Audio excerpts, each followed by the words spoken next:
The Every Point Sports Podcast featuring Greg and Jack starts right now.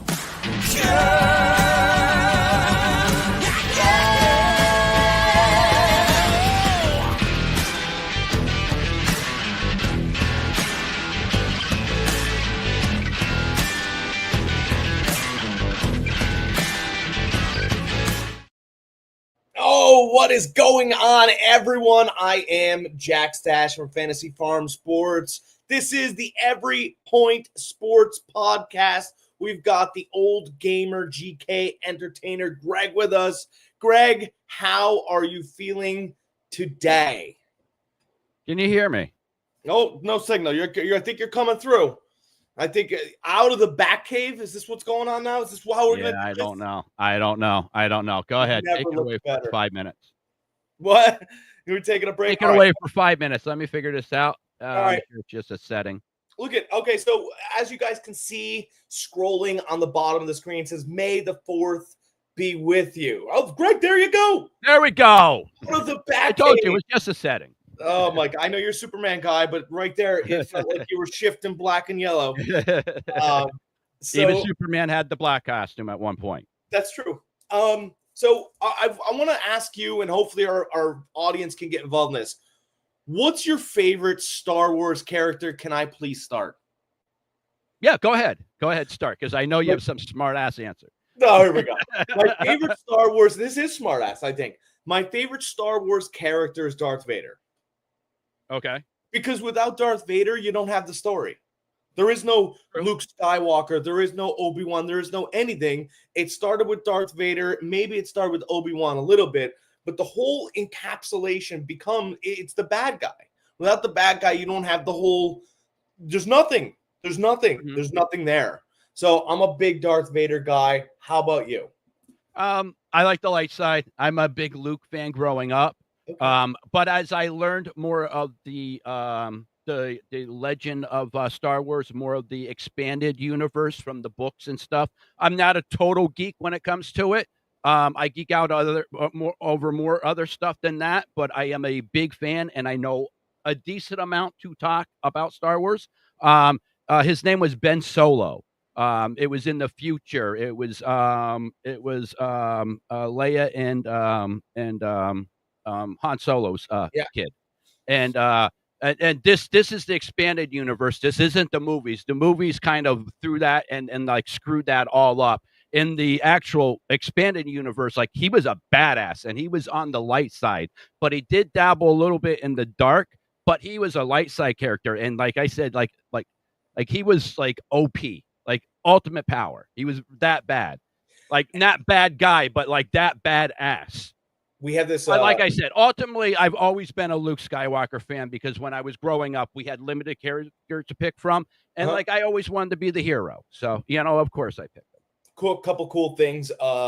We have down here in Hollywood Studios, we have Star Wars Land, dude. I'm telling you, like, you feel like you're on a different planet. It is one of the coolest places. If you get down to Orlando and you do the Disney World experience, I know you'll do Magic Kingdom and you'll do Epcot. Hollywood Studios has some of the coolest. They've got Toy Story Land in there. And they also have Star Wars Land. And I've got a picture with Chewbacca. He's like 8 foot tall. It was neat. I like Chewbacca too.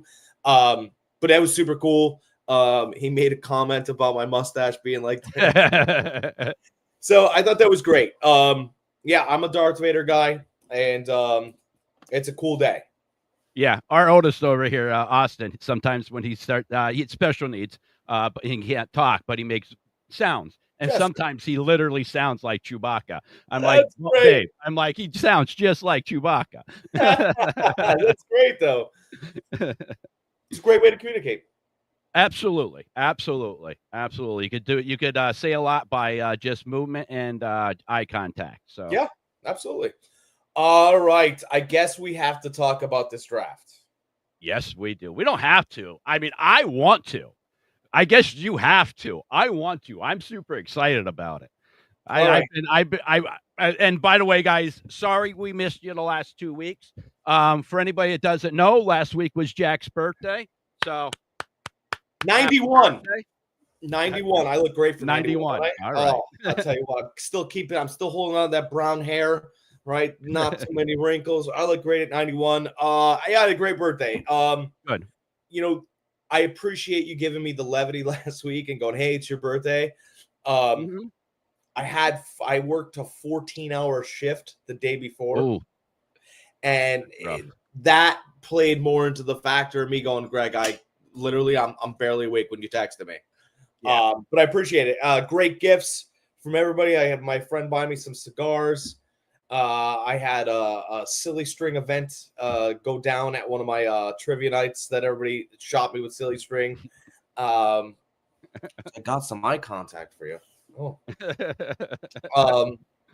And obviously, my fantastic wife got me this new computer, a MacBook Air, which is why we're late today, by the way. It is. Working the case out, which is all right. We're here.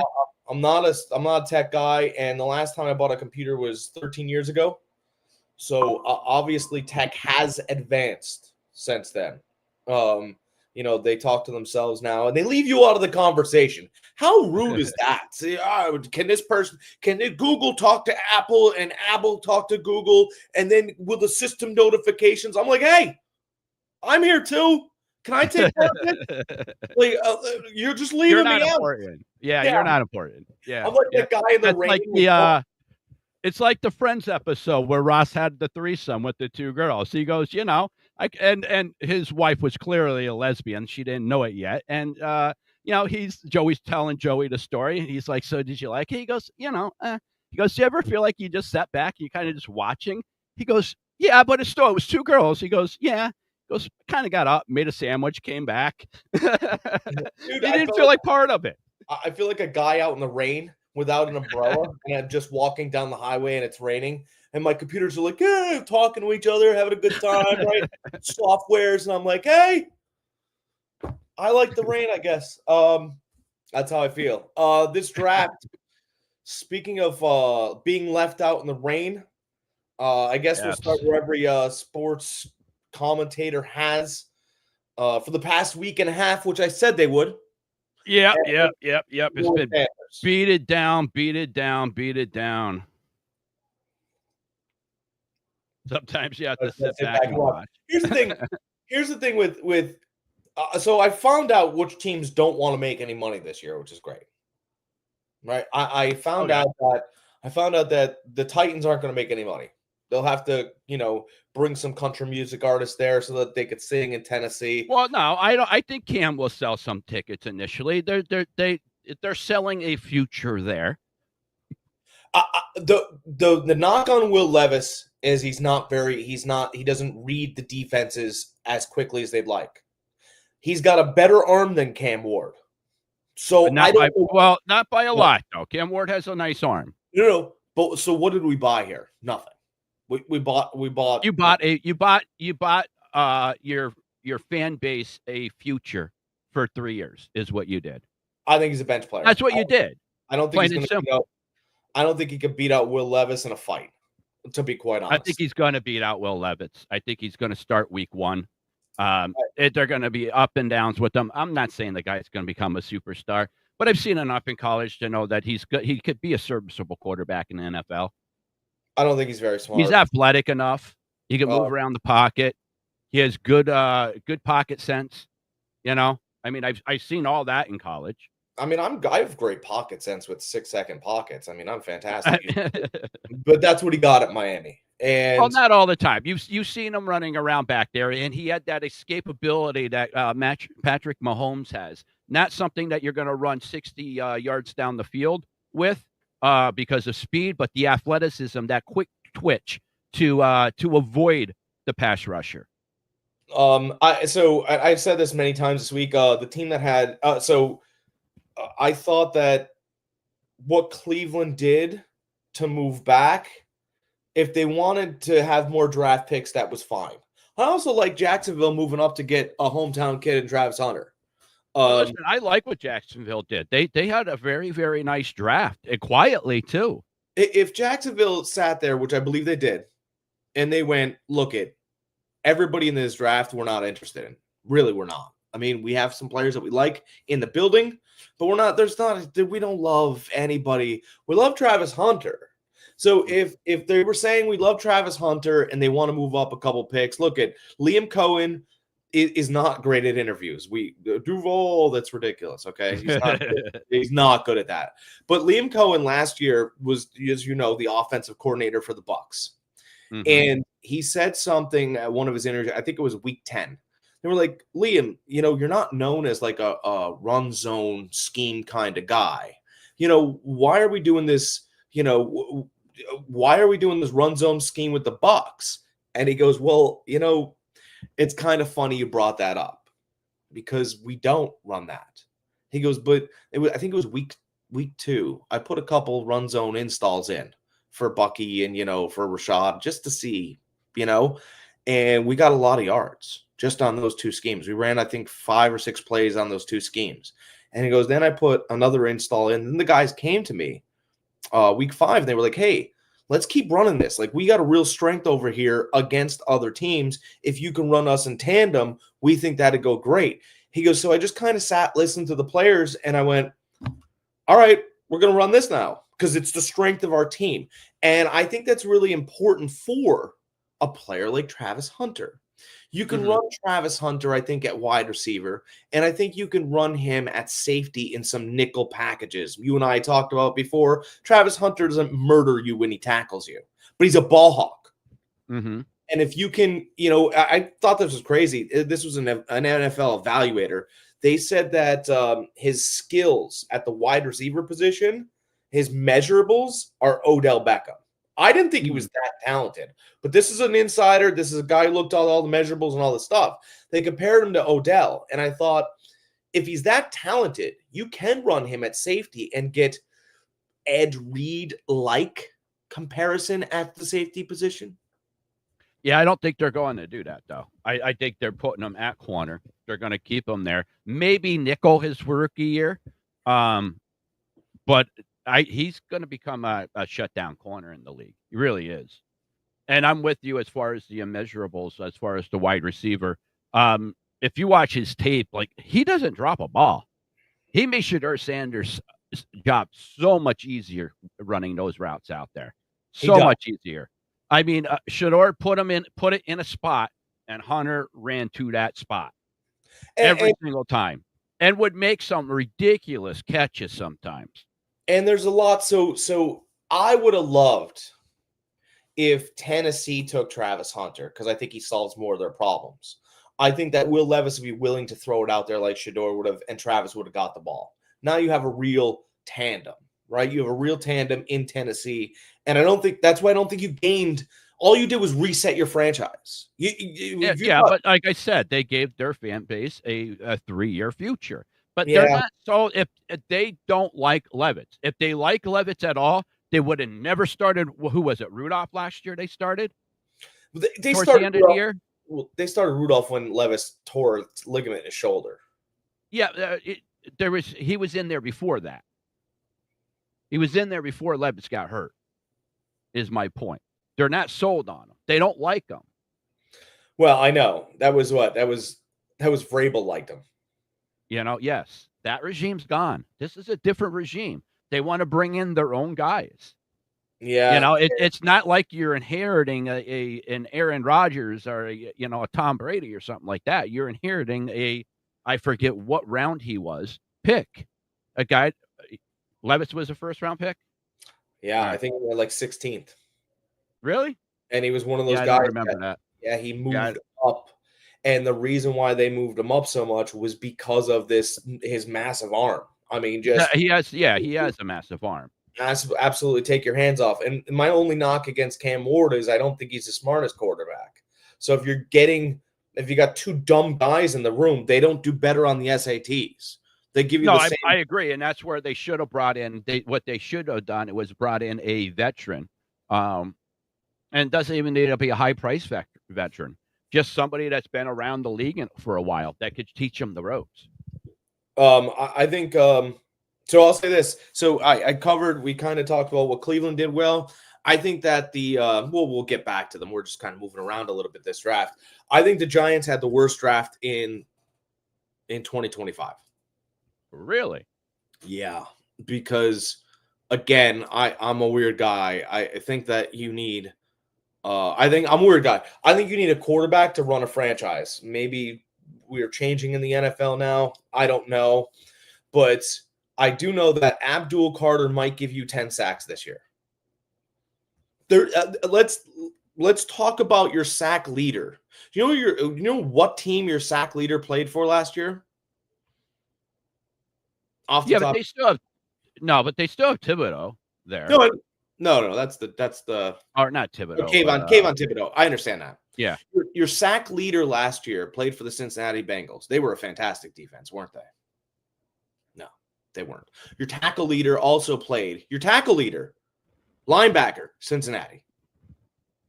So but it didn't make them good at all because they didn't get the damn ball. They tackled, they sacked.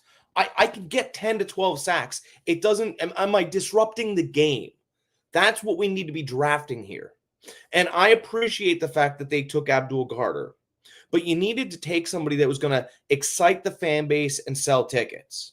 But you picked probably the best person, not named Hunter, in the draft. Like Abdul Carter, like he's in the tri-state area, so people in New York know him because he played for Penn State. They were just in the playoffs. Like fans know him. I love Micah Parsons. He doesn't make the Cowboys better. He does. He makes that defense better. You take Parsons out, they're not as good. They showed it when he was out. Dak Prescott was also out. That's why they lost games. Yeah, but that defense was bad. No, right. Parsons makes any defense better. Abdul Carter will make any defense better. And that Giants defensive line is going to be disgusting. Look what the Eagles did with their D-line this past year. I have a theory. You want to hear my theory? Absolutely. I like to hear your half-baked theories. Come on. I get a kick out of them. Okay. So this is the part one is not me. Mm-hmm. Part one is somebody else. Anyway, there was a scout in Miami. And by the way, he predicts Florida quarterbacks where they'll go. This is just his he's a whisper, right? He predicted his claim to fame is Tim Tebow to Denver. Fantastic. You did it, right? So now he gets on all these shows now, and he said that he predicted Cam Ward to go to the New York Giants. And their head coach, Brian Daboll, will get fired at the end of this year. And they hire the offensive coordinator from Miami. That was what the plan was in New York, and he banged the drum for that, right? Obviously, and we know what happened with Cam Ward. But I do think it's very interesting that the New York Football Giants have two quarterbacks for which can start for the next 4 seasons, and they'll still be better than their draft pick this year at quarterback. Okay? Russell Wilson can start this year. He's a smart quarterback. And he could start halfway through next year. Jameis Winston has 3 years of more talent in his body than Jackson Dart. He does. I'm very sad, but it's just true. Unless the Giants are going to fire Brian Daboll and the general manager liked Jackson Dart. And the only other coach out there that would have been better for Jackson Dart than Kyle Shanahan, because Kyle calls the plays and Brock runs them very well. The only other guy that would be good for Jackson Dart is the college coach he had, Lane Kiffin. I got a feeling, I really do. If you draft Jackson Dart, the kid's going to be lost. He didn't call his own plays. He ran plays. I think the Giants are going to fire Daboll. I think this is a signal, and I think Lane Kiffin's coming next year. In my gut. That's feasible, but there's not too many quarterbacks in NFL that calls their own plays. That's why you have an offensive coordinator. Do you have options? Some of them to call an audible, yes. A lot of them, no. You run the plays what I give you, and then I'll give you 3 others. You pick from them if you need an audible. And that's the way it is. In every big SEC game, Jackson Dart blew it. He put up great numbers against terrible opponents. He takes an extra half step before he throws a ball long. Like, why did you love him? You love them because you want to move on from the coach. See, I like Jackson Dart in college. I said that earlier. I thought he had a possibility when I was watching him during the season of being the first quarterback taken from what I seen. Um, did I see him down the stretch a couple games not look as good as what he did? Absolutely, I seen that. But I see that in a lot of college quarterbacks. I blame a lot of those losses on those 5 stars they brought in from the transfer portal on defense that didn't show up. Somebody like a Mike Nolan or something like that, they didn't show up in the big games. I'm okay if you look bad. I get it. It happens. But don't look lost. And there were moments where that kid looked absolutely. Well, yeah, and listen, I don't mean to cut you off, but I seen those 2 games that you're talking about, but he was literally getting the shit beat out of him those games. Those rushers were coming through that line. So I felt bad for the kid. Gotta have, but listen, we're not talking about a high school kid here. We're not talking about a first-year starter either. And listen, when I was talking about him, I never said he was the most athletic. So he's not a guy like a Cam Ward that could run around back there. Shedeur Sanders has enough athleticism to run around a little bit back there. I think Dart is more of your old school type pocket passer. Everything's clean for him. He's going to be good, but he gets rattled easily. We've seen it. But can that be fixed? Absolutely. Can you get a good line around him? Absolutely. The guy has physical tools. Here's the way I like him, and I like Kyle. I don't like Brock Purdy without Kyle Shanahan. Not at this stage in his career. I don't. But they're going to stay together, which is great. I also do not. And it did not like Derek Carr without John Gruden. I don't like Jackson Dart without Lane Kiffin. If he gets Lane and doesn't start this year, which I don't think he's going to start. He shouldn't. They didn't build that team for him to start this year and possibly not until mid next year. You alluded to, but you mentioned Wilson, which I think it will be Dart that's inserted mid season next year. But I think this is everybody's like, oh, I can't believe the Giants. The Giants' plan stayed the same. They looked at a coach that they want to bring from college with a kid. The plan stayed the same. They couldn't get Cam Ward. They were never going to deal with Dion. So they went with Lane Kiffin because his dad has roots in the NFL. I will bet my life on it that's what they're thinking. That's exactly what they're thinking. We'll see. We'll see even if Lane will leave for the NFL. He's at Old Miss. He had a couple opportunities, and he stayed. He loves Ole Miss. He loves it there. He's left a lot of other jobs for other jobs, and I think he finally learned his lesson a little bit. Grass isn't greener always on the other side. He never leaves. He always gets fired. Well, he leaves and gets fired, both. NFL fired. College, he left a lot of places. He left everywhere. Yeah, USC he left. Tennessee, Florida Atlantic he left. Tennessee fired him. All right. Tennessee he was ousted from the NFL for acting like a child. Yes. And Tennessee fired him because a kid and they found out the information because of these watches we got. The kid was like something insane, like 45 seconds late for the bus. Lane told him to leave him. Mm-hmm. And they went, that's not the representation of our college, man. That's 40. Come on, 45 seconds. What was he putting on a shoe a little bit long? Come on, let's not be that way. Teach him, use that moment, blah, blah, blah. They fired him the next day. That's why he begged and kissed the feet of Nick Saban to have an extra chance. Yeah, he did well for us. He made himself another career. He got a Florida Atlantic job through that, and then the Ole Miss job. So, he did well with Florida Atlantic. But without Nick Saban, he'd be a car salesman. Oh no, you're right. Nick Saban gave a lot of. Even the Texas coach, he gave a second chance too.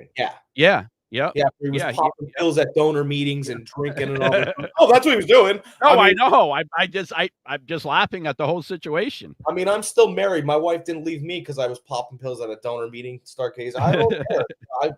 I make better decisions. He makes more money. It's fine. But the truth is that I really believe that Lane Kiffin's coming. And I think if Lane Kiffin comes with Jackson Dart, that makes it interesting. If Jackson Dart just gets Brian Dable, I think it's an absolute dumpster fire for the next 10 years. Mm-hmm. I can't see it working. I would want it to work, but it's not going to work. And the Giants aren't going to make any noise this year. They're not. I think that defense is going to be something. Not maybe not tops in the league, but they're going to make some noise. I think they'll play the most minutes in the league. That defense. We'll see. We'll see. I didn't see the rest of the draft. Let's talk about the Shedeur fall. I don't. Okay. Well, the Giants did draft Scatterable from Arizona. That should be exciting to watch. So I liked that pick. I thought that was a decent pick. I think they're drafting for Dable to be done after this year. This whole draft looked like that. See, I don't know if he's going to be done or not. This whole drafting dart thing is going to give him a couple more years, I think. Has Brian Dable done better for the Giants than Rex Ryan did for the Jets? No, but the Jets had a lot more on defense, too. The Jets, I mean, The Jets had a lot more. But they also, if you look at that team, you're like, wow, Rex got a lot out of them. And Brian Dable has not gotten anything out of New York. And he did sign off on Daniel Jones. He likes to talk like he didn't, but he did. He thought he could have made Daniel Jones this, that, and the other thing, and he wasn't able to do it. And when you sign a promise note like that, you're either going to make sure it comes in or you're done. And it's one of those things. So a lot of coaches and offensive coordinators, they think somebody else's quarterback play that's bad, they could fix it or they could go with it. I can get that guy to run my system. Go ahead, grab him. He's not the only one at fault for that. But like I said, I think he's not on as a short leash, as you say now, for the fact that he does have a young quarterback in the wings. I think he's there for at least 2 more years. They're not going to move on from him. You need to give these people some stability, some time to let the franchise grow. Daniel Jones didn't work out. Let's try another quarterback. You got somebody, Russell Wilson. You should be able to win 8 to 10 games, about 8 games this year. See how it works out. See your growth with Dart. Keep him developing. Make sure if Dart's development doesn't improve from this year to next year, just in practice, and if you see him limited time in like a blowout or something like that, and then then I'm with you. Let's call for Dable's his head. But right now, let's see if he could develop somebody first. Yeah, I mean, for me, I think it would have been much more valuable for the New York franchise to draft a Shedeur Sanders. I think ticket-wise, I think all of these things, and he's not a 5th-round talent. So, he dropped because of his attitude. He dropped because of the way he went into these meetings. I think he dropped. I don't think he's got a bad attitude, because I've heard a couple instances where he hasn't had a bad attitude. I think he dropped because of coaching. And I mentioned this the other day. Deion Sanders learned how to coach from Nick Saban. He didn't need money when he did those progressive commercials. Mm. When you do a commercial with somebody, you go to lunch with somebody, right? That's just the way it is. You get lunch together, you talk or whatever. He did those commercials to ask Nick Saban to teach him how to coach, to help him coach X's and O's so he can coach his sons. That's why he started at Jackson State. He could have taken the Florida State job. It was there for the taking. He would have been embarrassed. He had no idea how to do it. So you have to be bad somewhere first before you're great somewhere. And he got good at Jackson State pretty quickly because he had the talent. He recruited well, right? And unfortunately, Shedeur believed his dad to the end of the cliff, right? Because Deion Sanders told him, just go throughout this process like I went throughout this process. And the fact of the matter is, Deion maybe still doesn't believe. He's a top 10 athlete that this planet's ever seen. Oh, yeah. Yep. 4-2-1 when he got out of bed. Yeah. Wearing somebody else's shoes. He was never going to run it. He was never going to run it. He was seeing how everybody was running it. That competitive juice started flowing in him. He borrowed somebody's shoes and ran the fucking 40 in a 4-2. What was it? 4-2? 4-2-1. and somebody had him on a 4.17. You know, I mean, come on. So, but he never really, he goes, oh, it's just hard work. I'll tell you what, Shiloh worked really hard. It got us 40 from a 4.6 down to a 4.4. Mm-hmm. Brother, look at the size of your hands. They're like this. He's a freak of nature. And Shedeur is not a freak of nature. Now, can he put the ball where it needs to be in certain spots for his players? Yes. Mm-hmm. Did he show up to meetings unprepared because he didn't think he needed to do it? Yes. Do I think that was designed? I do. It was bad coaching. So Dion should have told his kid to get a real agent, someone that would have sat him down and coached him like Nick Saban did for Dion. Dion thought that he knew enough and could outgame the system. And the fact of the matter is that Deion Sanders said, well, I was a top 10 pick. Yo, dummy, you should have been number 1. Very easily. You are. You should have been the number 1 pick in your draft, but you blew off interviews. You acted a certain way. I don't think his kid's entitled. He knows he's a good quarterback. Let's see. He's probably in this draft. Shedeur Sanders is probably a late first-round pick in this draft. If he did all the stuff he was supposed to do, he would have went where he was supposed to go. Now the fact of the matter is he's going to go to Cleveland, and he's going to beat out everybody in Cleveland. You have Watson there, that's fine. You have who else is in Cleveland right now? Joe Flacco is there to kind of help along Kenny Pickett. To help along Kenny Pickett. But at the end of the day, Shedeur Sanders has something that Kenny Pickett doesn't have. And it's a feel for the game. Mm-hmm. And the only quarterback in this draft that I have seen take a beating. I mean, get absolutely Goldberg pile drived into the ground and get up and pick some grass out while he's calling the next plays. That's his real strength. His real strength is he could sit in there for that extra half a second, take the bullet and deliver it. I mean, people are like, well, if he was in the SEC, if he was in the brother, I'm telling you, 35 miles an hour and 40 miles an hour bullets at you, and he takes them. He doesn't care. Yeah, but I see the NFL though. You take those hits, you're not going to be taking too many of them. Well, but so, and that's where he does smarten up. He does get rid of the ball when he needs to very quickly. He remakes a pocket beautifully. I mean, he knows whether he fakes going outside like he's good. He's not a runner, but he thinks that if he can fake running, but he has escapability. He does. He's got a little. He's not the fastest. I'd say he's probably, if he needs to, he's probably. If I'm going to give him an NFL ceiling, I'm going to say like Dak Prescott. And I don't think there's anything wrong with that. I think that his skills could be Dak Prescott. I understand he's a little bit smaller, but what interesting enough, his base is big. So he's what, 6'1" and a fifth, 6'2" or whatever, right? He's right around that area. And they have him listed at different things. That's what they're going to do now. But his legs are big. Mm-hmm. His waist is big. His upper body isn't super big. But where are you taking the beatings? I mean, from his waist down, he's a lineman, really.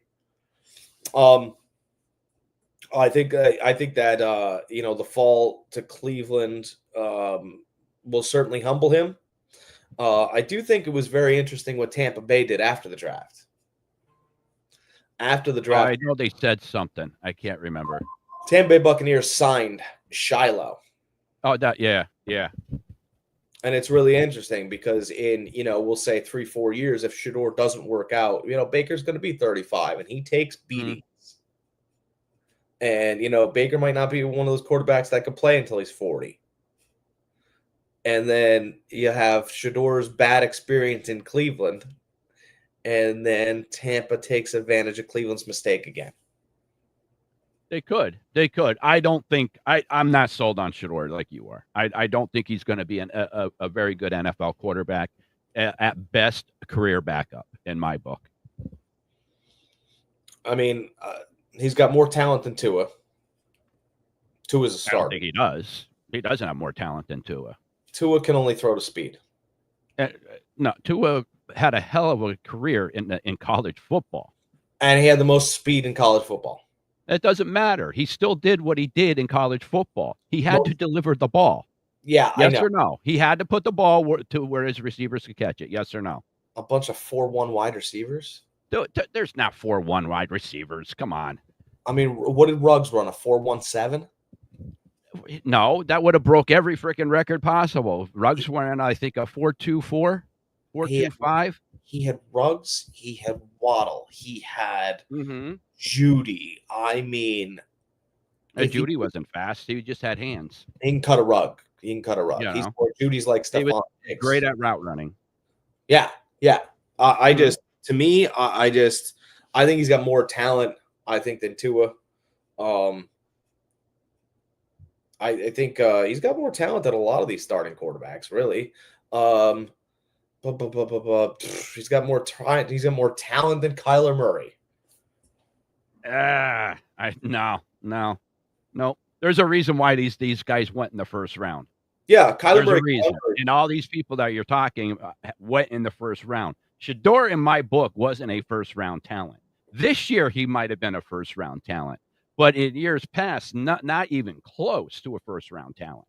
I think, and I watched a lot of Colorado because I bet on those pricks a lot. I think because they were always on late, so they were always like a 10 o'clock game. I think last year he was probably, if we're talking about pure quarterback, and I'm not talking about arm talent because it's the dumbest thing you could. Oh, I follow 40. The word arm talent is just like the 40 time. No one runs a straight 40. Nobody runs a straight 40 at all whatsoever. And it's the silliest. You remember N'Keal Harry for the Patriots? They drafted him. The wide receiver. Yeah. He was tall and fast. In every single highlight, 6'4" N'Keal Harry. In every single highlight, he got off the line 4 seconds without being touched. 4 seconds slower than DK Metcalf. Mm-hmm. That scout should be fired from the New England Patriots because DK Metcalf gets off the line. N'Keal Harry's a slow starter. Once he gets off the line, he's good. What do you think? What's going to happen when somebody puts hands on you in the league? You're going to be even slower. Like, these are the things that you have to think of when you're drafting football players. I like Caleb Williams. He's got great arm talent. Is he really comfortable remaking a pocket? No. Jaden Daniels was more comfortable. Actually, Drake May was more comfortable. Shedeur Sanders is more comfortable than Caleb Williams is to remake a pocket. Caleb Williams gets hit. He's like, if you remember me talking last year, I wasn't big on Caleb Williams either. I said a lot of stuff against Caleb Williams. You did. And I love his arm talent. But let's not pretend that little U that forms around you, he's good in, because he is not. And some of the things that Brock Purdy is, Dak Prescott is. Do they have the strongest arms? Absolutely not. But in that little pocket, they feel pretty good. And you got to be able to take a beating once or twice and go, you know what? I'll take the beating again. I can handle this. I wonder if that's going to happen with Cam Ward. These other quarterbacks, to be quite honest, that got drafted ahead of Shedeur aren't even interesting. No, the only one that's kind of interesting that I want to see is the guy from Louisville. And the only reason why he got drafted so late is because I think he's like 25 or 26 years old. He had a lot of injuries. But if he wasn't injury prone, if he was younger, like, he would have been the number one quarterback. Like, that's how good this kid is. Yeah. Yeah. I mean, well, like I said, he's 25, 26 years old. The guy gets injured all the damn time, but he has so much talent. Yeah, I mean, and this is let's so I thought the best. All right, we'll talk about the Saints because that's who took them, right? Mm-hmm. All right, so the New Orleans Saints, I think they had an interesting draft. No one cares about interesting, but that's kind of what I'm into. The New Orleans Saints had really. In my book, they grabbed the best tackle in Banks with their pick at number 9. Guy's a stud.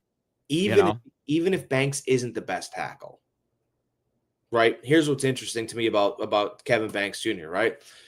The Saints draft a tackle to protect what? Nothing. The quarterback. Well, the quarterback. Derek Carr might not play this year. I actually think. Yeah, I know. Yeah. but it's bigger than people even think, right? Derek Carr might not play this year. The Carrs just had a real big personal issue happen to them. I don't. They just went on and mentioned that I think they have 3 children, but they have to. They sit there and they think that they count that they have 4 kids. Let's put it that way. Physically, they only have 3. That just happened. Derek Carr's shoulder's really bad. I think it's worse than he's letting on. Right, so you drafted a really good offensive tackle to protect what? Spencer Rattler? Come on. Spencer Rattler's taken enough snaps in both college and pro to know what he is. He's taken. No, even when this guy from Louisville was drafted, even the experts said this guy will have no problem unseating Spencer Rattler. Right. But even if he starts this year, no one really cares. That offensive tackle, Kevin Banks Jr., really good friends with Arch Manning. I was just going to say, he's going to be protecting Archie soon. So really, no, he is. They're friends. Listen, we 2 weeks ago, I said this. I said this 2 weeks ago about the Saints not being very good this year, not taking, but not being very good, and being able to draft Archie next year. Be smart enough to draft the kid's friend. And by the way, Archie kind of steers where that whole family goes, right? The old man. Yeah. And New Orleans is going, hey, look we drafted his friend from Texas, right? We understand Texas. Okay. And so we're a real player here. We're not doing clown stuff. We're putting protection around him before he's even here. And by the way, when you get into a new environment or a higher professional level, isn't it nice to see one of your old buddies there show you around the town? Oh, look at this is the restaurant we all go to after practice. And hey, this is where we bought our cars. And this is our realtor, right? This realtor over here, right? Lauren, she's going to take care of you because she took care of all of us. And she really does care whether you have a 2-car garage and it's in a nice neighborhood for your kids. That stuff matters. And I think that the Saints get an A+ for me just because of that. I don't care about the quarterback that they took, that they're going to not really start and he's going to back up in a couple of years. It doesn't matter to me. But I think an offensive tackle that people just kind of went, oh, why would they do that? I thought it was very, very crafty. I was one of them that liked what they did. I wish they didn't do it because I would have liked the Niners to have a shot, even though I did like our draft. But no, I love Banks throughout the whole draft process. I was drooling at the chance to get him. They also grabbed another Texas player, Vernon Broughton. Defensive tackle, real big guy, 6'5", 311, 315, something like that. Another guy from Oklahoma, Danny Stoutman, linebacker. Guy's a tackling machine. And they got a decent running back out of Kansas with Devin Neal. I again remember I mentioned Jackson Dart earlier. I thought it could have been interesting if San Francisco took Jackson Dart. Not that they don't love Brock Purdy, but we do want some Brock Purdy leverage. And I thought that if you brought in a quarterback like Jackson Dart, a quarterback that very much listens to the head coach in whatever he says, in every single, right? That's the call. I'm going to run it. I have your vision. I know all this stuff. I thought that he would fit a Shanahan mold. And if you're going to take a shot, maybe that was your shot. I thought that if you didn't love it, we had too many needs this year. We pretty much had to revamp that whole roster after pretty much gutting all of our high-priced players. We let a lot of people go. We revamped that whole defensive line. We drafted two of the highest graded run defenders in this year's draft. They were 2 and 3. Yeah. We drafted them with we drafted the best defensive end against the run and the second best defensive tackle against the run. So we got gashed last year big time in the run, and that's something that the 49ers didn't want to happen. Then they go and they draft this linebacker. Oh, I forget what his name was. The guy is so fast. He's has that sideline to sideline speed. Let me see here. Nick Martin out of Oklahoma State. 2 years ago, the guy had 120 tackles. He was hurt last year. He was limited, which is why he dropped a little bit in the draft. And this guy here, I didn't really know about him pre-draft process, but since the Niners drafted him, of course, I did my homework on him. Dude, when this kid was healthy, wow. 5'11", though. Very on the shorter side. But so was Greenlaw. So this is a pick to replace Greenlaw, I feel. Okay. I don't know if he's going to start right away because we've had winners in the grooming in the background for the last 2 years. He's another fast linebacker that we drafted a couple years ago. But yeah, this guy here I really like a lot. And since we're talking about the Niners, let me just go on about him then. The defensive tackle that we drafted from Texas, Alfred Collins. Guy's a stud. One thing I didn't like was this guy Jordan Watkins from Ole Miss, wide receiver. I felt like there was too many better wide receivers on the board, but Shanahan is known to draft these players that has that one game that is jaw dropping. And he had that one game. I forget who it was, but he had 9 catches for 200 and something yards. It's something ridiculous. So that's not really a surprise there since Kyle was drafting him. But like I said, there was a lot more a lot more meat on the bone with other wide receivers that were there at the time. This guy from Oregon, Jordan James, running back, one of the best visions as far as vision out of the running backs this year. It sucks. I don't know if you remember, I said my running back I wanted was that DJ Gibbons from Kansas State. Oh, I don't remember that. Okay. Well, that was my draft crush. That's who I wanted the Niners to take. And he went 4 or 5 picks later. So we had a shot at him. But apparently Shanahan liked this guy better. So, and when he was drafted, everybody praised his vision. So, I don't know too much about him. I didn't watch a lot of Oregon. So I don't really have a good feel of who he is, except for what I've heard. And just to finish it off real quick, we did draft a quarterback from Indiana that was hurt. Not worried about that. But this guy, Connor Kobe from Iowa, guard. Just a guy that is a good he's not a mauler, but he is a good zone blocker, that's what the Niners run.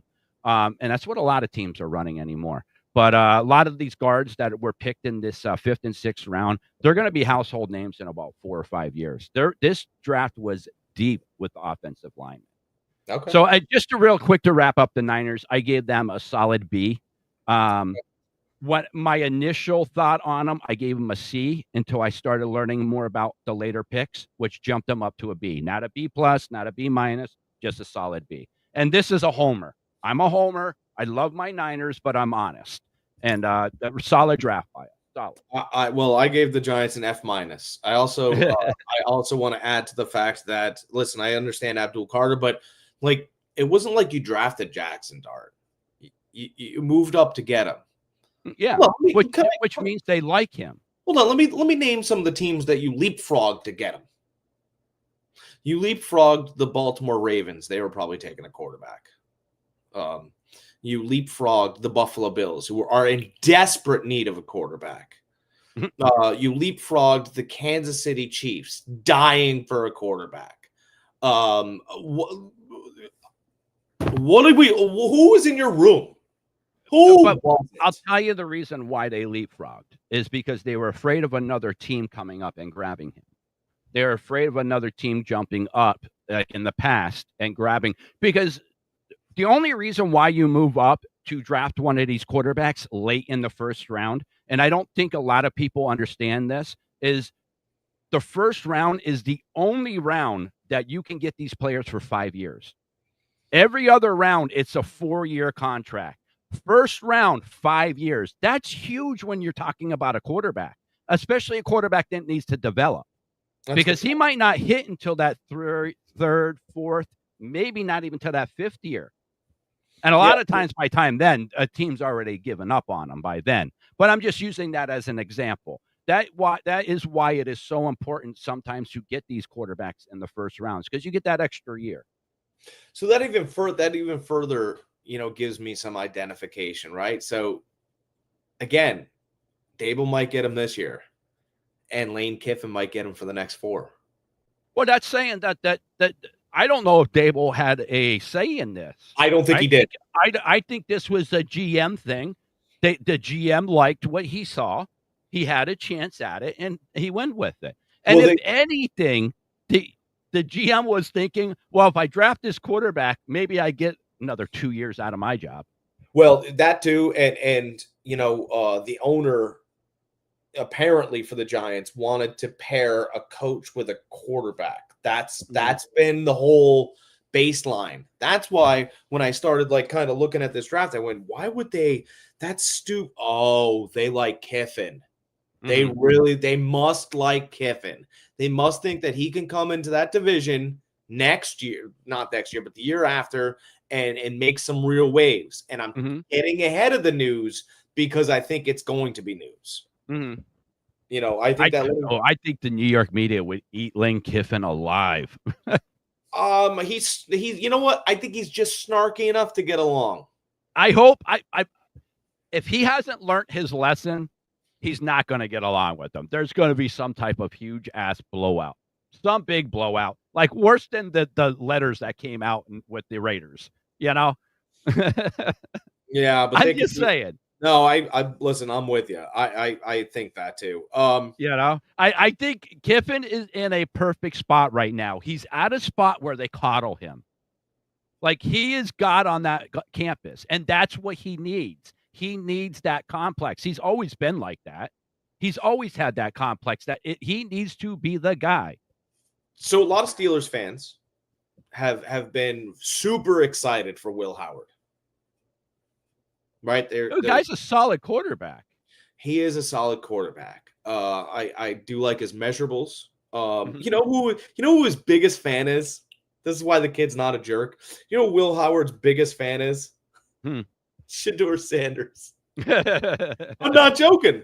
People they were asking Shedeur about what about the draft process, this, that, and the other. He goes, I don't really understand the draft process. And they said, well, what do you mean? He goes, well, Will Howard's got a great arm. He goes, I've been with him to camps. He just won the national title. You guys don't even think he's a top pick. and they're like, well, the evaluators. He goes, what sort of evaluate? Like he played the top teams and top defenses. What would you? What else do you want the kid to do? He could throw 70 yards. He could read a defense. You ain't even talking to him. Yeah. And I thought, well, that says a lot. Like you don't even respect the evaluators, which, by the way, I don't either because I think they're hilarious. I think Will Howard's a good quarterback. The one thing that kind of makes me question the pick is that the Raiders passed on Will Howard a couple times. Yeah, see, the only reason why I'm not questioning the pick is because it was the 6th round. But that's it. If it was the 4th round, I'd be with you. I'd be like if they took him in the 4th round, they took Jack Swire, the edge from Ohio State. Very good player, very good disruptor. Fell because he's not very athletic, but he has a motor that won't stop. Like if they picked him there instead of him, I'd be with you. I'd be like, well, oh, that's a reach. Why are you picking him there? But 6th round, that's kind of just like, let's roll the dice a little bit, But Chip Kelly didn't like him. Yeah, but I like Chip, but I don't like Chip. Chip has excelled in certain situations and totally self-destructed in certain situations. Well, I think Pete Carroll brought Chip in so that he knows the college talent. He knows the college landscape. He knows all these guys. He does. And I think he wanted somebody that was around long enough where he didn't have to worry about the offense. Right. Where he could just concentrate on the defense. I'm going to tell you something this about Chip Kelly. I don't have to tell you. If Chip Kelly wanted a guy, Pete Carroll would be thrown up against the wall. Oh, yeah. No, and listen, Pete is smart enough to know, listen, if my offensive coordinator wants a guy, I should get him because there's a damn good reason. Never banged Will Howard once. Yeah, which I'm fine with. I'm fine with that. No, but I think it's an indictment on Will a little bit. But, well, maybe it's not the same type of offense that they ran at Ohio State. You know what I mean? Maybe he's like, listen, I want to run maybe Pete said, I want to run a different offense here. All these analysts, though, right? They're comparing his size and this and that, all these things to Josh Allen. Yeah, guys, what, six? Hold on, I think He's he's like 6'4". 6'4", 230 or something like Yeah. that. But they're comparing all of his intangibles Yeah, and stuff. 6'4", 236. The guy's huge. They're comparing him to Josh Allen, right? And this, But that, he's and the other not. thing. Right. Just because you're the same height and same weight, Chip Kelly passed on him a lot of times. In fact, when the Raiders got some picks in this draft, I went, oh, maybe they're loading up so that they can get that. Never even blinked on him. Yeah. And again, if I worked for you, you worked for me, right? And then we're a free agent out there and we at least know each other, I would expect you to pick me. Mm-hmm. And Will got passed over a bunch of times. That's my whole caveat with Will Howard. That's my whole, I don't know, man. Your last boss passed on you a lot of times. Maybe Yeah, we'll do but better. again, they didn't draft a quarterback until with the last pick in the 6th round. Yeah, and I'm not saying that the Raiders are really even shopping for a quarterback. No, because Pete loves Geno. He brought him in. He signed him to a contract extension. Pete loves Geno. As long as Pete is there, Geno's there. I will tell you that Josh Allen's a little bit better than Geno Smith. A lot better. Not a little bit better. A lot better. Okay, fine. I agree with you then. But if this guy was a Josh Allen kind of, like I think the Josh Allen kind of is going to be this kid coming out of Penn State next year. This Drew Aller. Mm-hmm. Drew Aller. I mean, I watched him. He got me up out of my seat last year with one of his throws on 4th and 10. I went, oh my god. Let's just face it, though. Let's just say, like, Josh Allen is a outlier.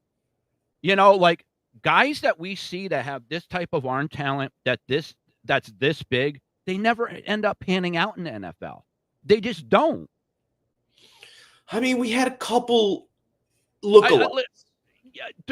I'm not saying that they never do. Yes, you're right. There has been a couple big statured Ben Roethlisberger.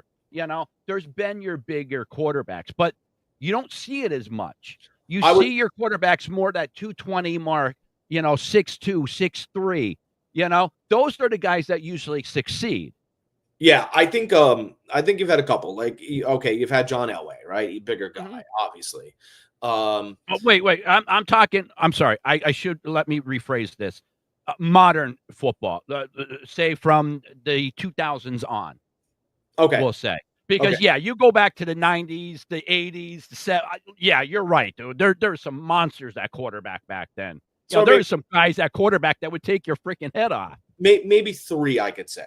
Right, three definites. Ben Roethlisberger, big Ben, yeah. Mm-hmm. I think the second one, and he was before Josh Allen, and I just think it didn't pan out because of the injury, and it was a real problem. Carson Wentz. Like, people forget, like that dude was on a 40 touchdown season, and then that injury was brutal. And we all know Carson Wentz likes to hunt. And when he started getting better, he loves hunting. He's got his own hunting channel. Like, nobody knows that about Carson Wentz, but it's true. He's got his own hunting channel. And that's what he loves. And if he loved playing quarterback like Josh Allen does, well, then he'd probably be like Josh Allen. He's had multiple chances with multiple teams. People gave him more chances than I could count. What, to try to become Wentz? Oh, no, dude. That's my point. Is Carson Wentz doesn't love football. He doesn't care. He doesn't care as much. If you watched his hunting channel, you'd go, Jesus, this guy can hunt his ass. Yeah, I mean that's where some of these interviews are so important. That's why you don't go in there all cockeyed. And I don't want to go back to the Shedeur Sanders thing because I feel like even we're beating it with like a dead horse right now. But you want to hear these people and hear how they talk about football. Hear if there is a passion in their voice, or is it just a paycheck to them? You know what I mean? Yeah. Like, who was that guy? Oh, shit, I can't. Go ahead. Talk what you were going to say. The guy's name. Here's my thought on Shedeur Sanders. All right. The guy for the left tackle from LSU that came out. I don't know left tackles. Oh, he was a stud. You're freaking. The Bears drafted him. I think it was the Bears. But anyways, he came out and like the way he spoke about football, it was like, holy shit, dude. I want him on my team. You know what I mean? I think Here, what I think is really interesting is I want to say this too. This goes towards what's his name here? Jeff Ulbrich, Mm-hmm. the Ulbrich family. I mean, what a Jeff Ulbrich. Yeah, defensive coordinator. Yeah, he was the head coach actually last year. Yeah. Oh, was he? Yeah. Remember when we sat there? Yeah. Remember when we sat there and we went, wow, this guy's a moron. I don't even think he could do math. He might not be able to do math. Yeah. And he is a moron. And boy, he's raising a moron son. Boy, if he runs the Jets like he runs his family, well, you might want to slow down. If I fast forward this tape a little bit, you're going to figure out that he does. Mm-hmm. You're going to figure out that he absolutely does. And I think it was very interesting that after the fact, he said, it was a terrible thing that happened and it wasn't very nice. And I think here's my whole thing, man. If you're prank calling like the old lady trying to sell her extra paper towels, you're putting some dog crap on someone's porch and lighting it on fire. Come on, that's what you're doing here is you're doing something really mean-spirited because the kid believes in himself. He's he's arrogant and cocky. Fine. Mm-hmm. Fine. Okay. But you're doing it really mean-spirited, right? That's what type of person this is? This is the type of kid that teases a dog with food and then never gives him the food. Oh yeah, absolutely. Like, you're an absolutely piece of garbage. Yep. Someone should leave you in the river somewhere. Mm-hmm. That's how bad you are, right? You're not. Yep. You're not. He's sorry. Break his hand. There was nothing funny about that. Break nothing his hand funny so about he can never use a phone again. Like, yeah. I'm very serious. Don't apologize. And Ulbrich said that the Sanders family was so gracious and so nice after it happened. And by the way, I saw the leaked phone call. Mm-hmm. I saw the video. Shedeur was confused. Mm-hmm. He didn't really. I seen the video too. And he didn't know really what was going on. And when he found out, he still wasn't a jerk. No, even when, at the end, he was like, I don't understand how anybody would get this number. Yeah. So that, Okay. So did the kid come unprepared to some meetings because he got poor coaching? Yes. Is he a complete and total asshole? No. No, his teammates liked him. I'm not saying that he's an asshole. I just mean that he's not, it's a job interview. Be professional. That's it. Yeah. And that's part of that's Deion's. And I think the league sent a message to everybody else. This was a message from the league. Listen, take these process serious, because if not, this is what could happen. Well, I mean, I'm not saying the league conspired. I'm not saying that. But I'm saying I think a lot of owners and GMs came under their own conclusion. You know what? I think we're going to wait on this. We don't like what happened. I don't want this to set a precedent for every other cocky quarterback or cocky kid coming out of college football. Because let's face it, they're just going to keep getting cockier, because they're no longer getting these kids that want to make millions. They're getting kids that already made millions. Well, I mean, that's a great point. But that's why, like Jacksonville, right? You move up to get a Travis Hunter because his jersey sales are number one right now. Mm-hmm. And that's why you move up to get a Jackson Dart, right? Because his jersey sales are in the top 5 right now. Mm-hmm. Except none of that's true. The number one jersey. They will be, though. At some point, they will be. The number one jersey sales, Shedeur Sanders. Well, I mean, which I said it would be. If you want to remain interesting and in the news, you draft the kid. If you want to have a failing franchise throughout the whole entire summer, be yourselves. But I'm not all about drafting for ticket sales, drafting for jersey sales. I'm about drafting for the team. That's how I look at things. That's how I want to look at things. Well, I thought Cleveland did the right thing, because now they're talking at least about Shedeur Sanders and not about the rapist in the building. Mm-hmm. Unless they sign. I mean, that should be the Browns' number one thing, is pushing themselves as far away from this cancer as they can. Listen, they acknowledged, the owner came out last year and they acknowledged that they took a big swing and missed. That was huge for somebody to come out and say that. Took a big swing, but we missed on him. So just distance yourself. Listen, I understand you have to pay the guy. Just ban him from your building then. Just continue paying him. And who was that? Bobby Bonilla that's still getting paid?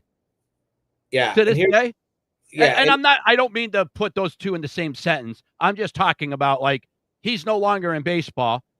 Watson doesn't need to be in football. Just pay him. And the Dillon Gabriel pick for Cleveland, F.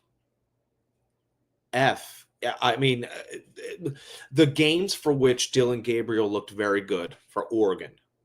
If you watch the sustained drives, there were flags on the drives, and there were flags on the drives after he missed a pass. I mean, the Penn State game was so bad that the referees gave Penn State a third down? It was 3rd and 7 after they already got a first down. And you saw it, and the commentators were like, "Whoa, what's going on now? It should be a first down." Penn State clearly got it. The referees chalked the ball wrong. And it was too late because Penn State was already moving up to the line of scrimmage. Oregon got call after call after call in that game. Dillon Gabriel had a fantastic statistical game. But he throws on, like, if the team that should have drafted Dillon Gabriel should have been the Miami Dolphins. Mike McDaniels needs everything on time, everything here, snaps. Hey, he's perfect with that. Anything and he's beyond, already short. He's only 5'11". Okay, so you already have that quarterback in the building. And I think the reason why Miami didn't do that is because they went, if Tua gets banged up again and we lose the kid, maybe we'll move on from that type of quarterback and we'll see what Zach Wilson can give us. I do think that some of, I think the Dillon Gabriel thing, it's sad to say, but I think it was a pawn. Like, okay, Shedeur, you're good. Beat out the guy in front of you because Dillon Gabriel was drafted in front of you. Yeah, I mean, he broke the FBS record for starts, 60, and the touchdown record at 179. But he's a left-handed quarterback, small hands, quick decisions. He can make quick decisions, has good poise. But he kind of struggles when the second read isn't there. Yeah. He's able to extend plays a little bit. He's really struggled enough to scramble for a first down. Really struggled. That first read isn't there, man. He is lost. And you know who else was like that? And I'm not comparing them because in stature they're two totally different people, two totally different quarterbacks. Was Kaepernick? If Kaepernick's first read was there, he was fucking unstoppable. And sorry about swearing, but he was just ridiculous. But if he had to go past his first read, forget about it. Yeah, forget about it. Yeah. Sorry, I talked about stuff that I hated. Stuff I really liked. All right. Well, all right. First off, before we get to who we like, Nick always watches our podcast all the time. Let's give him some special treatment and talk a little bit about his Minnesota Vikings and what they did. All right, on 3, all 2, right. 1. Boo! No, they had an all right draft. They did. It was all right. I gave it a solid, B+. They got a good inside linebacker from Ohio State, Donovan Jackson. Where I didn't get why they drafted another wide receiver, but this guy Felton is fast as shit. They drafted a lineman, Tyrone Ingram Dawkins, Georgia. You know about Georgia's line; they're always good. King, linebacker from Penn State, he was all over the field. I think he's undersized. I don't have his stats here in front of me, but a guy I like that they got with their final pick was this guy Bartholomew, tight end from Pittsburgh. I think he's a good inline blocker, but I think he could develop into something else, kind of like Kittle did. And I'm not trying to put him in the same category, but Kittle, that's all he did at Iowa. He was an inline blocker. He didn't become Kittle until he was with the Niners. And they actually seen what he could do. So I kind of like that. That's a sneaky pick right there. I'll give the Vikings an A+, and I'll give I don't care, like the draft is whatever, right? I don't care who they drafted, right? I give them an A+ because they went, thanks, Aaron Rodgers. We appreciate it. But we did draft J.J. McCarthy, and we really like the way the kid's working out here. Gotten stronger, put on 10 pounds of muscle. Kids really starting to come along. So that's who, I mean, we drafted him because that's what we want to do. And we feel like his rapport with Justin Jefferson has come a long way. So why waste our time? I mean, that's what the Vikings have done. I thought it was their best move. They put some other nice players around him. I'm excited as a Minnesota Vikings fan. How couldn't you be? You have to be. Oh, absolutely. Absolutely. They shored up that line a little bit with that guard in the first round. And this tight end, Ty Felton, this wide receiver, he is 6'1". I thought he was shorter than that, but he's only 183 pounds. He's very light. But he had his 10-yard split was a 1.51, which was a top 5, and his 40 time was a 4.37. So guy is phenomenally fast. Yeah, you fast. Pair him with Justin Jefferson and Addison. That's a nice trio right there. And then their tight end, who they just signed to an extension, Hawkinson. Watch out that offense. Whoo! It's going to be the defense. Can that defense make some stops? They made a few drafts this year with it, and we'll see if they can grow from last year. They had a few rookies in there from last year. But McCarthy over Darnold would probably propel you a little bit further as well. I think you're going to get about the same this year that you did out of Darnold with McCarthy. I really do. McCarthy, I think, grew as far as knowing the playbook and getting comfortable in the NFL, but he still needs that game experience. But I think he has enough football experience to where he's still able to pull together like 9-10 wins. I mean, Sam Darnold's 0-4 in big moments to me. In every big moment, it's awful. It's just,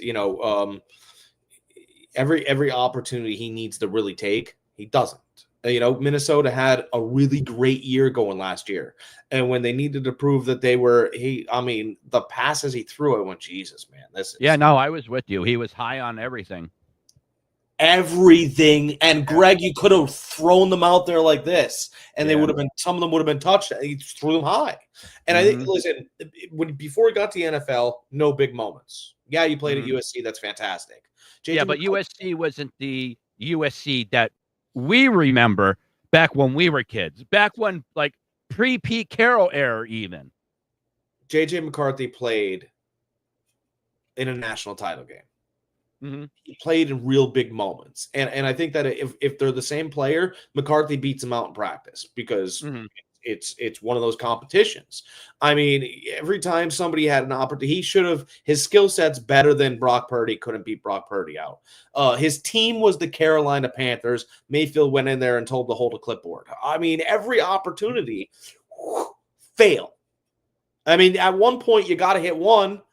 Well, that's why it was nice to see the jump from when he was with the Niners, kind of carrying that clipboard, learning a little bit, about how to be a quarterback, because I don't think he was ever properly taught how to be a quarterback. I didn't like any of his coaches that he had. And I'm not sticking up for him. I totally agree with you. I don't think he has that clutch gene in him. I think he's a serviceable, good quarterback. You know what it reminds me of? Jay Cutler. Oh, I like that. Jay Cutler, that's who it reminds me of. A guy that could come in, all the physical tools in the world, come in, he could win games, but you give him that big moment, not going to come through for you. Yeah, actually, that's a good comparison. Yeah, Jay Cutler. I like Jay Cutler still. Actually, I don't like Arnold, though. And I don't know why. Like, the guy never comes off cocky or anything. Yeah, he doesn't say Is it the red head? Is it the red hair? It looks like the one Is he a redhead? Is he a redhead or is he blonde? No, he's blonde. He looks like one of the one Goonies that grew up, and then he plays. I just don't like him. I like JJ McCarthy a lot, and I'll be much happier to root for the Vikings this year because I really liked JJ McCarthy in college. I like JJ. Throughout the interview process, he helped himself, and he really JJ McCarthy got himself through the interview process, through the throwing process, and teams were starting to go, man, McCarthy or Drake May. To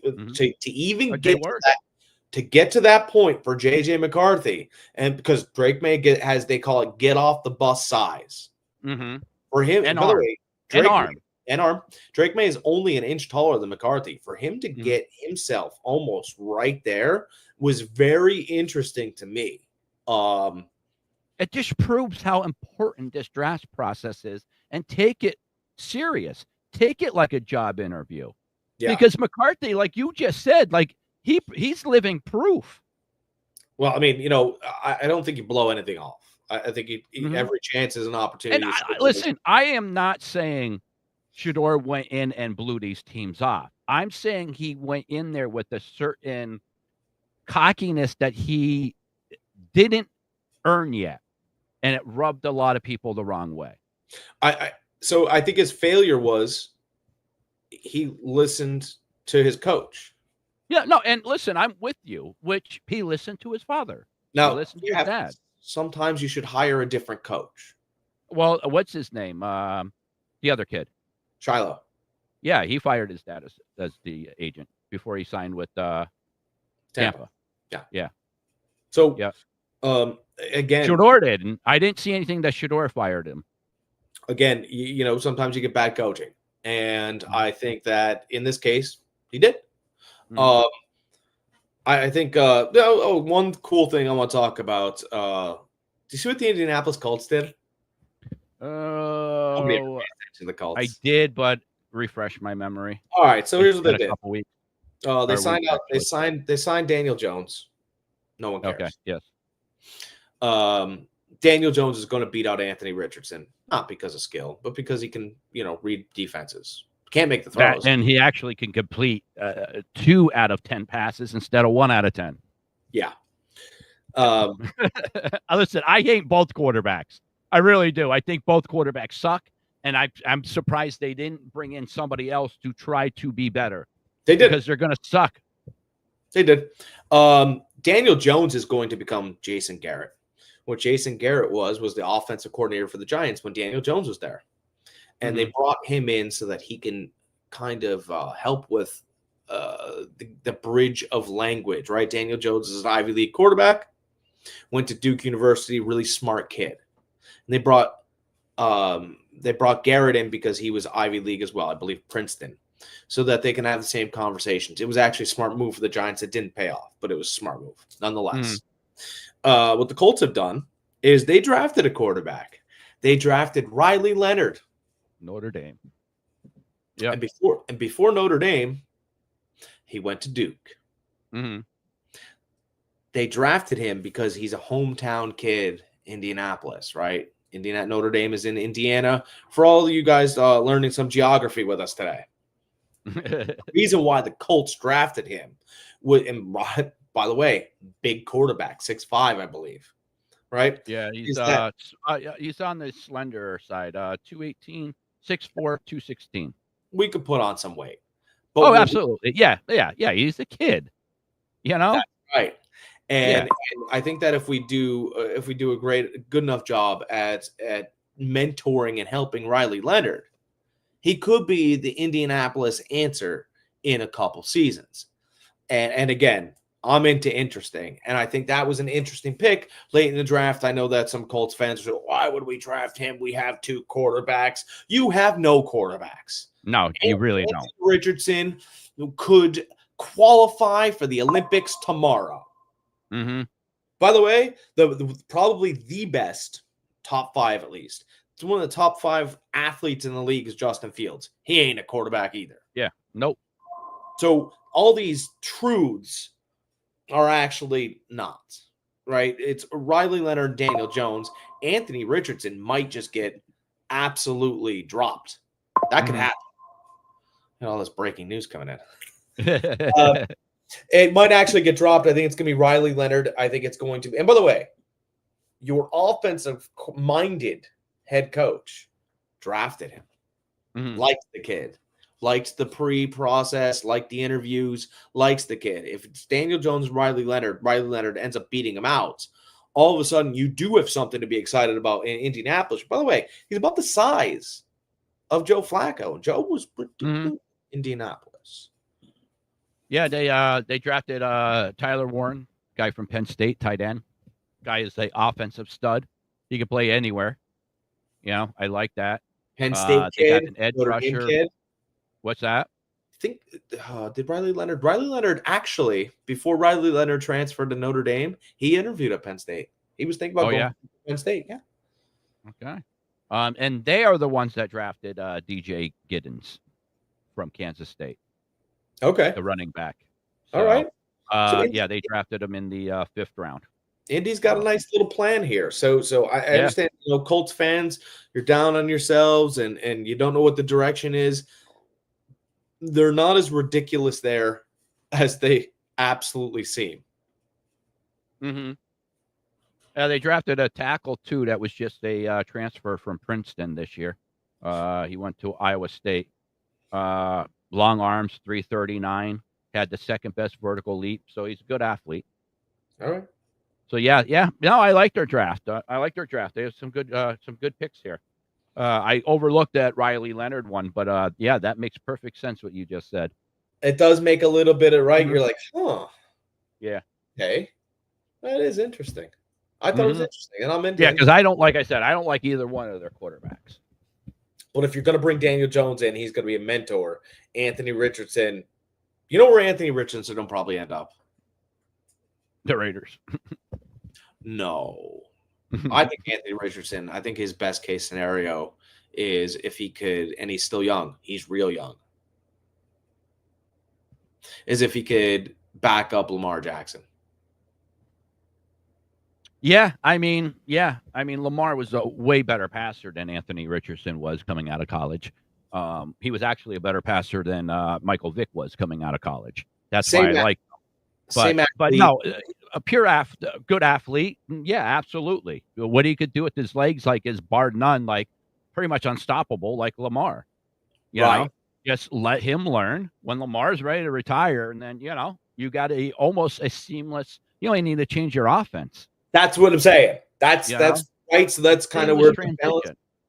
Mm-hmm. Yeah, that's what I like there. That's all I got on this draft. That's all I got. Yeah. This year was pretty lackluster with a lot of the picks. It was deep in a lot of areas. So we're going to be getting a lot of solid players, but I don't think we're going to get too many superstars from this draft. No. And I know everybody's heard that through all the experts and stuff, but I'm just regurgitating what they're saying. Is I really agree with them on that. Like I said, you have those few people. I can't wait to see in 5 years where Travis Hunter's what he's doing. If he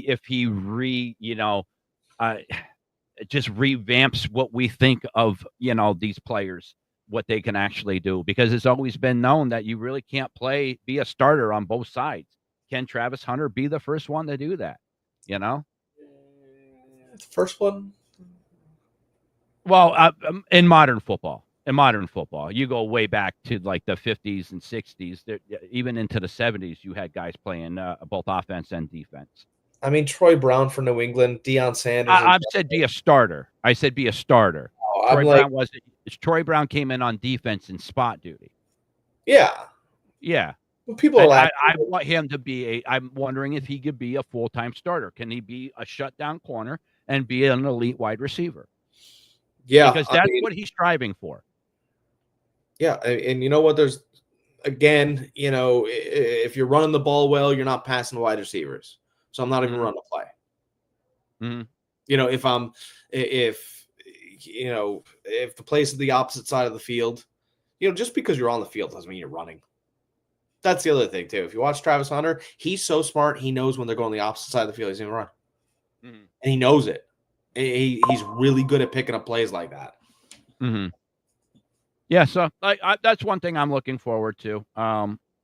There's not too much in this draft that surprised me besides the Shedeur Sanders thing. That there surprised me. I thought for sure he was going to be picked in the end of the first round, just for the fact that you get that 5th year. But yeah, besides that, I mean, this draft kind of went the way everybody thought it was going to go. Again, the Jackson Dart thing, because of the talent, shocked the hell out of me, but I do believe it's a longer play. Mm-hmm. So for Giants fans that are like, I can't believe and why we should have got Shedeur, they're looking for a new coach. They're looking to pair their quarterback with a new coach, and Deion was not going to be that guy. Mm-hmm. So if Deion wasn't going to be that guy, and obviously Cam Ward was already gone, this is the way they're trying to do it in New York.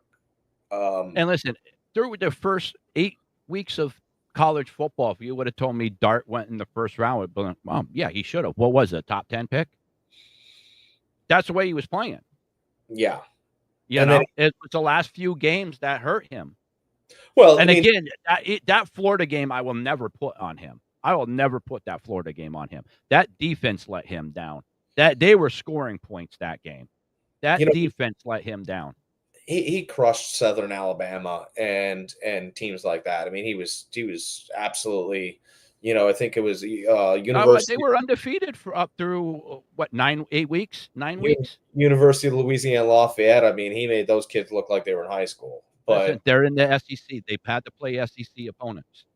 They had losses all year. I get it, but I'm not going to pretend like either one of those games is an Alabama team, which, God, I didn't see it. And you're like, well, give me a definition of seeing it against an Alabama team. Joe Burrow, Tuscaloosa. Mm-hmm. I went. I don't know. He doesn't have to play the rest of the year. Yeah, but there's not too many times that happens. What I mean? You drafted him 22. Burrow had a special year. The year before that, we crushed LSU the year before that. Burrow played horrible. Yeah. Yeah. I mean, what a difference a year makes. I know. Tell me about it. Huge. There's so many people from last year that was picked to go in the first round this year that dropped off the face of the earth. Well, I think before we leave, I'll ask about one more player because it's your wheelhouse. Okay. Jalen Milroe, do we care? Yes. For the fact that if you care about Anthony Richardson, you have to care about him because he's a pure athlete. Okay. He was the fastest quarterback coming out of football this year. The guy's phenomenal. He runs a 4.3 something, 40. The guy's 230 pounds. The guy's a beast. Give him time to develop. He throws a great deep ball. He does. He can't check it down. He doesn't have a touch. If he could develop a touch, he could be a very good NFL quarterback. Okay. I mean, he's got nobody to beat out. Right? Trying to think here. No. Nope. I mean, he's only got to beat out Sam Darnold. I mean, anybody could do that. I mean, I saw Baker Mayfield do it after a hangover. That dude had chins like this. He walked in and get out of here, Sam. Thanks.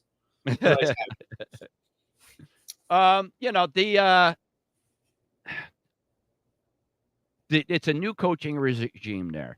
So I'm not sure how they could develop a quarterback. If Pete Carroll was still there, I trust Pete to develop a person like Jalen Milroe. Yeah. I don't know about that new coach there. I don't know enough about him. So I'll have reservations depending on whether or not he could develop him. But you put him in a good situation. Like, if he was drafted by Baltimore, like you said about Anthony Richardson, are you freaking kidding me? Like, yeah. Because that is Jalen Milroe is pretty much Lamar Jackson, just a little faster and a little bigger. I think he's great with direction. Is he right? He needs the right everything. Everything. Yes. He needs to write everything. And if he doesn't, he falls apart. But he's one of those players that could take a game over like Lamar with his legs. Yeah, I would have liked to see him. I would have loved to see the Jets grab him because now you got Fields and Milroe, and you can really kind of run a 2-quarterback system like with different plays. I mean, they could both throw okay. Yeah. What I really wish I really wish Saban was there for one more year because I really would have liked to seen the development from Milroe from the previous year to last year. I think he needed more structure around him. And when there wasn't that there, the team started fracturing a little bit, they said, started partying a little bit because Saban wasn't there. Dad wasn't there. He brought the whole team together and he had a meeting with the team, said, no, guys, you guys listen. We need to have discipline. We need to have this. We need to have that. Yeah. So I like the mature factor. I just wanted to see the growth, and I don't think the people were there to help him grow this year. Okay. All right, that's all. So I'm anxious to see what he could do in the NFL. I'm glad you brought him up because he's a player that did slip my mind. Because he lost us a couple games that hurt us. He lost us the games. Yeah, he was interesting. Yes, when he was on, unstoppable. But when he was off, he was horrible. He got benched against South Florida. Yeah, got benched. Yeah, got Yeah. So, but then the next game he came out and freaking lit it up. I forget who it was against an SEC team. So like the guy, he's just inconsistent, but he's more consistent than inconsistent. But again, if you got him, if he was drafted by the Jets, now you got a real problem because both these quarterbacks can run, and he's got 4.3, and he can throw, and now we got them both in the backfield, and that's the difference because Melrose can hit those deep routes. He did it so much at Alabama. That's all he did. Yeah, hit those deep routes and ran. So he's a deep route guy, and Fields is more of a across the field guy.